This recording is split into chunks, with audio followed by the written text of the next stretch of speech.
नमस्कार, आप देख रहे हैं हार्ट टॉक भारत। मैं हूं दिवाकर विक्रम सिंह।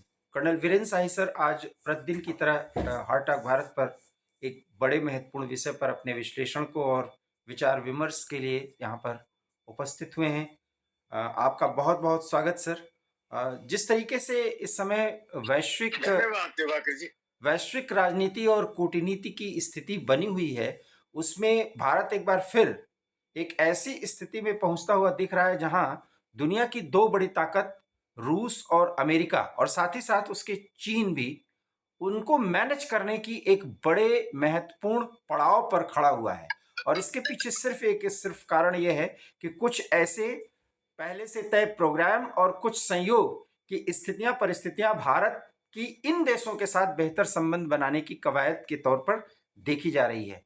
4 दिसंबर को रूस के राष्ट्रपति व्लादिमीर पुतिन भारत आ रहे हैं।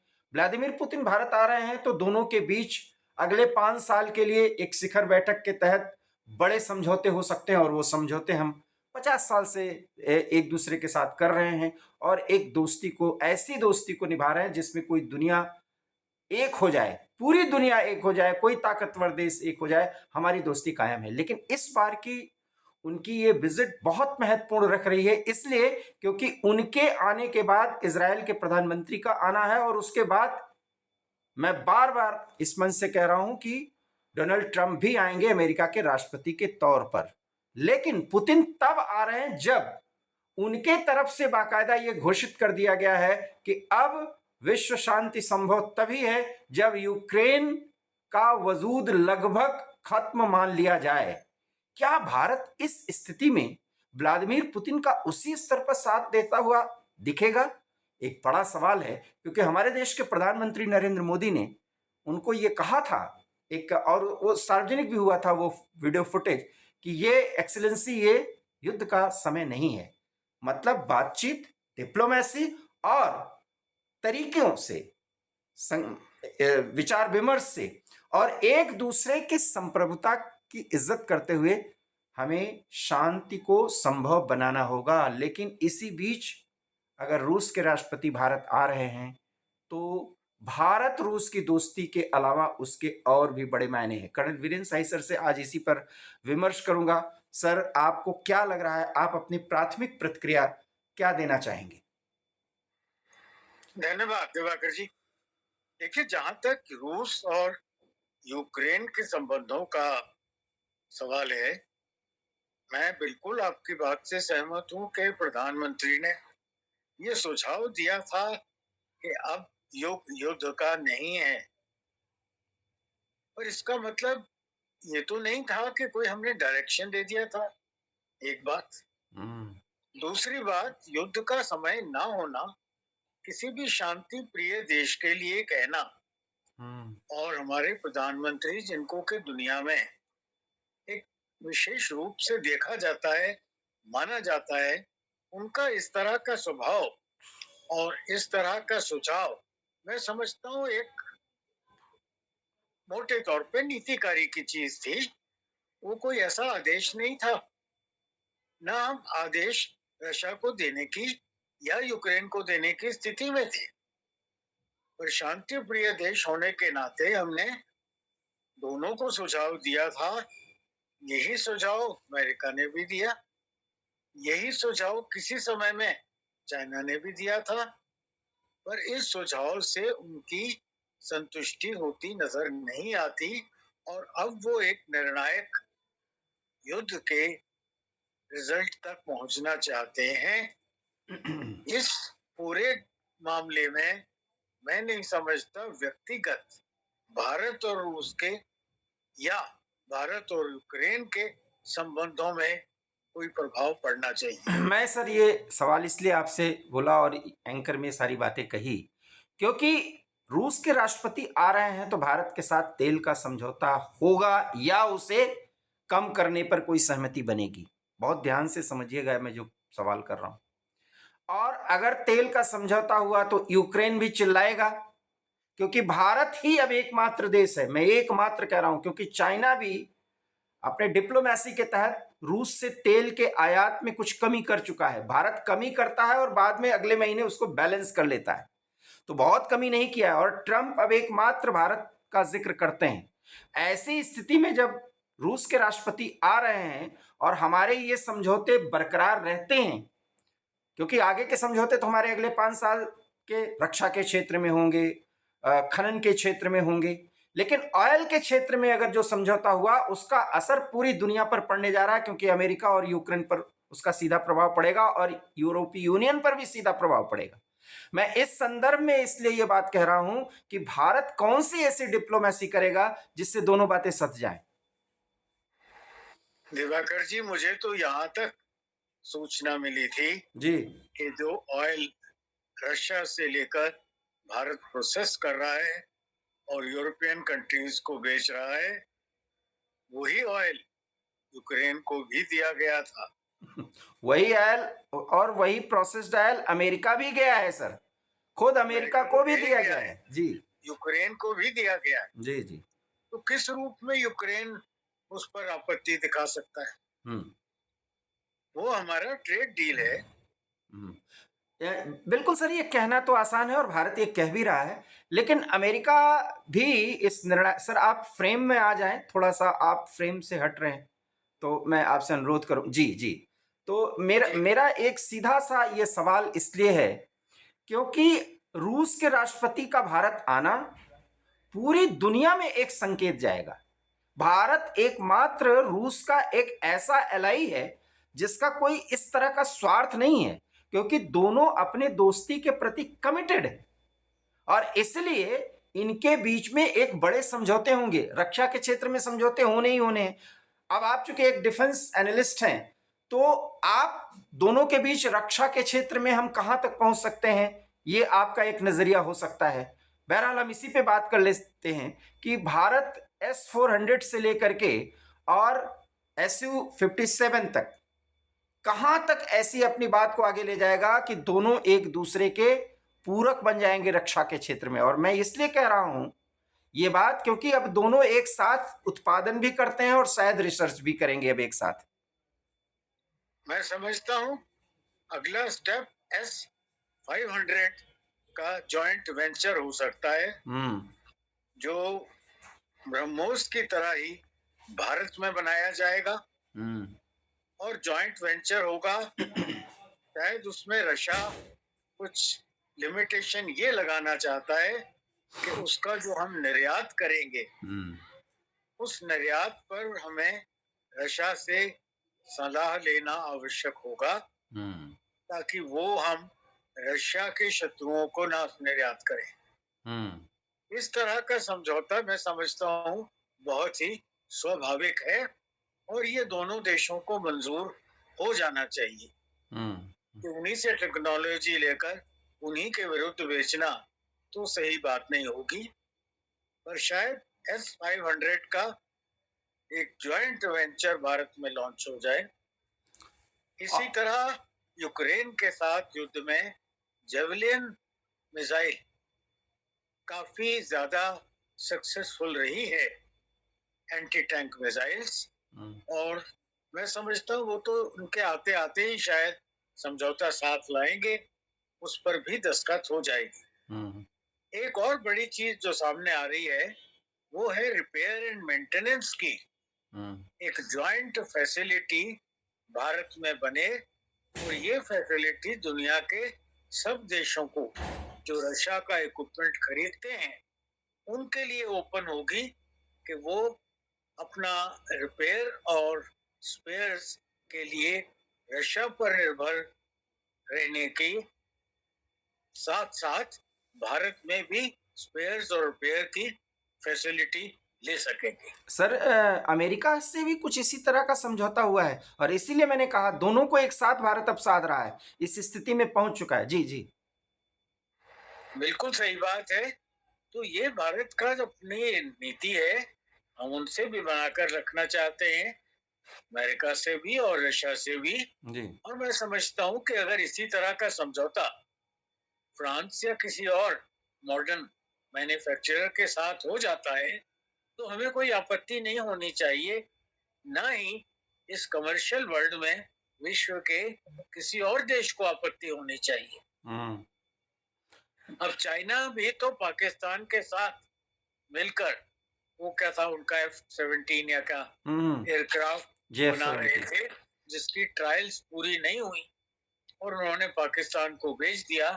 मुझे यहाँ तक सुनने में आया कि ये कुछ एयरक्राफ्ट पाकिस्तान के थ्रू अब बांग्लादेश की एयरफोर्स को भी दे दिए गए हैं और बांग्लादेश के पायलट्स पाकिस्तान जाकर बिल्कुल। उनकी ट्रेनिंग कर रहे हैं। हाँ, हाँ। ये तो एक ऐसी स्थिति है सर। फिर हम एक भारत के घेरे के इर्द-गिर्द जो देश हैं, उसको किस तरीके से पाकिस्तान साध रहा है, उसमें तुर्की और चीन मदद कर रहा है, अमेरिका भी साइलेंटली उसको देख रहा है। बट रूस के राष्ट्रपति जब आ रहे हैं, बहुत अहम बात आपने कही, तो इस पे भी सवाल उठता है कि भारत को जिस तरीके से घेरने की रणनीति है, उसको भारत अपनी ताकत पर टैकल कर लेगा, ये आप बराबर कहते हैं और कई विश्लेषणों में हमने ये बात रखी है। क्या रूस के राष्ट्रपति के बातचीत में के साथ जो भी बातचीत चलेगी, उसमें ये मुद्दे भी आएंगे?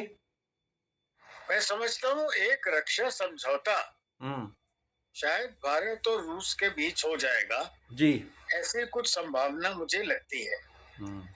ये नाटो ड्राइव शायद कोई गठबंधन नहीं होगा, पर एक बाइलेटरल रक्षा समझौता जिस तरह का हमने नजारा 71 में देखा था, जब 7th फ्लीट और उनका 74 टास्क फोर्स एंटरप्राइज शिप जो था उनका न्यूक्लियर पावर शिप के अंडर हिंद महासागर में आया और किस रूप में रशियन सबमरीन पानी से बाहर निकलकर अपने फ्लैग्स दिखाए और 7th फ्लीट को वापस लौटना पड़ा। शायद ये फॉर्मल नहीं था, इस तरह का कोई समझौता शायद फॉर्मलाइज हो जाए और अगर ऐसा हो जाता है तो हमें शायद एक और ज्यादा मजबूत कदम हो जाएंगे, विशेष तौर पर हमारे चाइनीज और अपने देश के संबंधों को देखते हुए। सर, आपको नहीं लगता कि इस तरह का जो एक समझौता होता है, उसमें एक दूसरे के प्रति बाउंडेशंस होते हैं?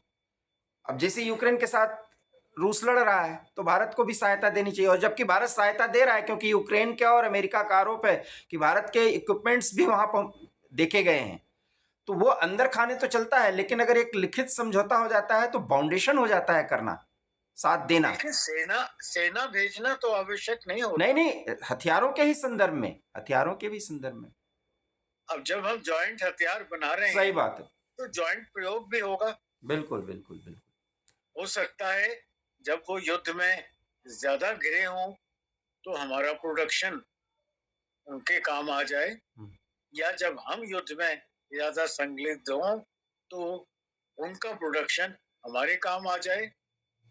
तो युद्ध में सेनाएं भेजना ही तो एक सहायता नहीं होती। बिल्कुल। जो हमने तेल खरीदा रशिया से at a critical time American opposition के बावजूद, वो भी तो एक बड़ी भारी सहायता थी जो पूरे संसार की परवाह न करते हुए, भारत ने किया, अमेरिका के संबंधों की परवाह न करते हुए हमने रशिया को की।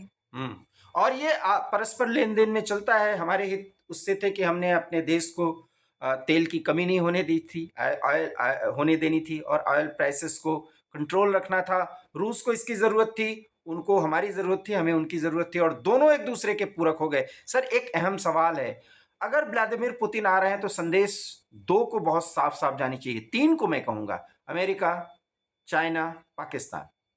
चाइना और पाकिस्तान को क्या संदेश होगा, और डायरेक्ट इनडायरेक्ट उसका संदेश अमेरिका को क्या होगा, जहां तक रूस और भारत के संबंधों की बात है?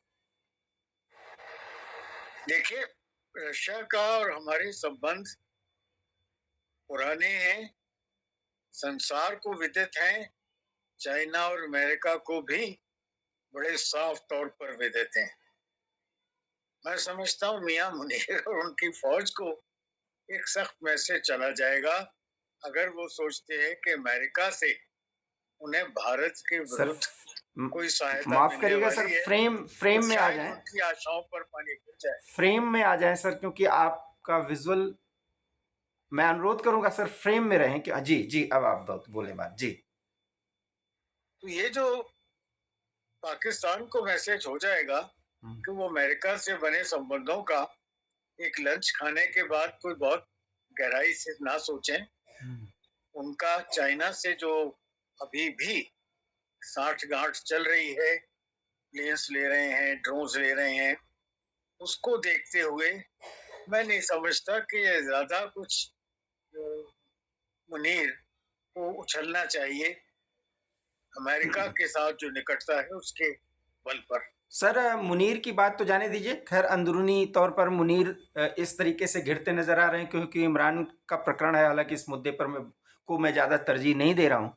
इमरान जिंदा है या नहीं है, सब एक ही थैले के चट्टे बट्टे हैं। लेकिन लग तो यही रहा है कि कुछ अनहोनी जरूर हो गई। ये मुद्दा अलग है, इस पर हम बाद में बाकायदा इस पर चर्चा करेंगे। लेकिन एक बड़ी बात यह है कि चाइना को एक ऐसा संदेश जाना चाहिए, क्योंकि चाइना और रूस बहुत नजदीक हैं, लेकिन भारत के संबंधों को रूस कभी भी किनारे नहीं कर सकता।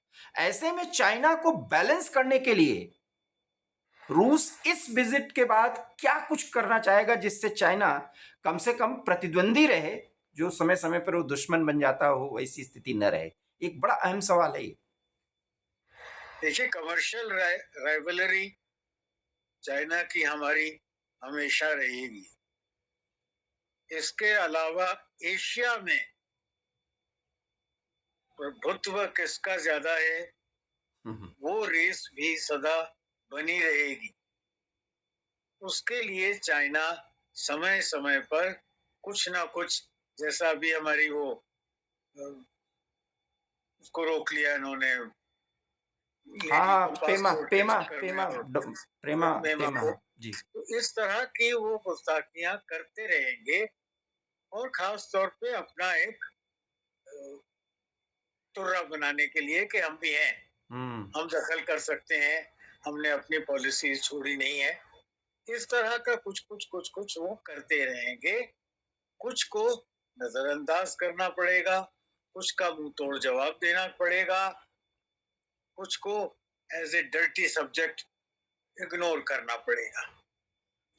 निश्चित रूप से, क्योंकि चाइना और बांग्लादेश के जरिए और कभी कभी नेपाल के जरिए, क्योंकि नेपाल से भी एक इशू है। नेपाल ने अभी 100 रुपए का एक नोट जारी किया है सर, जो वहाँ पे कार्यवाहक सरकार है। और उस 100 रुपए के नोट पर लिपुलेख लिम्पियाथोरा, जो भारत का उत्तराखंड में जो क्षेत्र है, उसको नेपाल अपना बता रहा है। और इसको भी चाइनीज ही हवा देते हैं। तो ये जो न्यू सेंस वो क्रिएट करते हैं बॉर्डर पर, उसमें सर रूस के राष्ट्रपति की इस बार की यात्रा को कैसे देखा जाना चाहिए? को चीन को समझाएं कि भाई हमको और आपको ब्रिक्स को मजबूत करना है, जिसमें ब्राजील है, इंडिया है, साउथ अफ्रीका है, चाइना है और रूस है। और ऐसे में भारत के साथ दुश्मनी न साधिए। शायद व्लादिमीर पुतिन इसी बात को आगे बढ़ाते हुए चाइना को कन्विंस कर पाए। ये छोटे इरिटेंट्स हैं दिवाकर जी, बहुत छोटे इरिटेंट्स हैं ये। मैं नहीं समझता कि रशिया इसमें इस स्टेज पर इंडल्ज करना चाहेगा। हाँ, अगर कहीं कोई बड़ी समस्या आ जाती है, फौजें सामने आ जाती हैं, डोकलाम जैसा कोई सीन बन जाता है, लद्दाख का कोई सीन बन जाता है, ऐसी सूरत में मैं समझता हूँ रशिया कुछ नॉर्मलाइजेशन कराने के लिए या ऐसी स्थिति ना बन पाए उसके लिए शायद इंटेलिजेंस कर ले। जी, बहुत महत्वपूर्ण बात कही है। और कर्नल सर ने जो बात कही है उस पर एक नज़रिया जो मेरा दृष्टिकोण बनता है, क्योंकि अंतर्राष्ट्रीय मामलों पर मैं बराबर लिखता पढ़ता या बोलता रहा हूँ कि व्लादिमीर पुतिन जब यहाँ पर पहुंचेंगे तो सीधा संकेत 3 लोगों को जाएगा: डोनाल्ड ट्रंप, सी जिनपिंग और मियां मुनीर। मैं शहबाज का नाम भी नहीं लेता। हो सकता है कि जब आप ये वीडियो देख रहे हों तो शहबाज शरीफ का वजूद भी एक सरकार के मुखिया के तौर पर हट जाए, क्योंकि दिवाकर जी, गल्फ भी है। जी जी जी जी गल्फ जी, भी है, गल्फ के भी इरिटेंट्स हैं। बिल्कुल बिल्कुल बिल्कुल। गल्फ उस के भी इरिटेंट्स हैं, तुर्किया जैसे ही लोग भी हैं, बिल्कुल बिल्कुल, मैं उसी पे आ रहा सऊदी हूँ सर। अरेबिया भी है। बिल्कुल। मैं उसी पर आ रहा हूँ। सबको ही जाएगा। मैं उसी पर आ रहा हूँ सर, क्योंकि अभी हमको चाइना और पाकिस्तान से सीधे निपटना है। रही बात तुर्की की, तो तुर्की और भारत की स्थिति लगभग बराबर की है। संघर्ष में एक दूसरे के प्रति न्यूसेंस क्रिएट करना ही होगा। ये स्थिति बांग्लादेश भी है, उनको भी भूलना नहीं चाहिए। जी उनके लिए भी मैसेज बड़ा क्लियर होगा अब भी, और इसके बाद जब अमेरिकन राष्ट्रपति आएंगे जी तो सब भी, मेरा ख्याल बांग्लादेश जैसे मुल्कों को भी कुछ ना कुछ तो मैसेज क्लियर हो जाएगा कि उनका लेवल, उनकी शक्ति, उनकी इकोनॉमी, उनकी रणनीति, मेरे ख्याल इन बड़े मुल्कों के साथ उलझने की स्थिति में नहीं है। एक महत्वपूर्ण बात यह है कि चाइना अगर इस स्थिति में रूस के सहयोग से थोड़ा अपने दृष्टिकोण को बैलेंस करता है, तो ये पूरा रीजन भारत और चाइना के इर्द गिर्द चलेगा। रूस के राष्ट्रपति व्लादिमीर पुतिन की इस बार की यात्रा के ये बड़े मायने हैं। रही बात दोनों के बीच के संबंधों और रक्षा के सहयोग की, तो दोनों का रक्षा सहयोग और आने वाले 5 साल से 10 साल तक एक बार फिर वही जो शिखर वार्ता होगी, क्योंकि व्लादिमीर पुतिन अगर इस बार आ रहे हैं तो शिखर वार्ता के तहत ही इस पूरा उनका राजकीय कार्यक्रम है 2 दिन का, तो उसमें ये सब समझौते होंगे। लेकिन उनके आने का सीधा असर इन 3 देशों पर पड़ेगा, वो है अमेरिका, पाकिस्तान और चाइना। चाइना रूस का दोस्त है, इसलिए चाइना को रूस अपने हिसाब से बैलेंस करने की कोशिश करेगा। रही बात भारत के साथ अपने रिश्तों को मजबूत कर देने की घोषणा अगर दिल्ली घोषणा पत्र में आएगी, तो इसका साफ संकेत पाकिस्तान और अमेरिका को जाएगा। रही बात जैसा कि सर कह रहे हैं तुर्की की, तो तुर्की जैसे देश उस स्थिति में अपने आप को समायोजित करने की कोशिश करेंगे, क्योंकि हमें नहीं भूलना चाहिए कि तुर्की अमेरिका का एलाई है। और बात रही अगर गल्फ की, तो गल्फ के देशों का भारत के साथ आर्थिक और अन्य रिश्ते इस तरह से हैं कि गल्फ कम से कम पाकिस्तान के लिए भारत के साथ संबंधों को खराब नहीं करना चाहेगा। कर्नल सर, और हमारे विश्लेषण से आप जहां तक सहमत हों असहमत हों, अपनी प्रतिक्रिया दीजिए। और अगर आपको वीडियो अच्छा लगता हो तो प्लीज़ वीडियो को लाइक कीजिए, शेयर कीजिए। हमारे चैनल हार्ट टॉक भारत को अगर आपने सब्सक्राइब नहीं किया है तो प्लीज़ से सब्सक्राइब कर लीजिए। बहुत बहुत धन्यवाद। नमस्कार। धन्यवाद दिवाकर जी।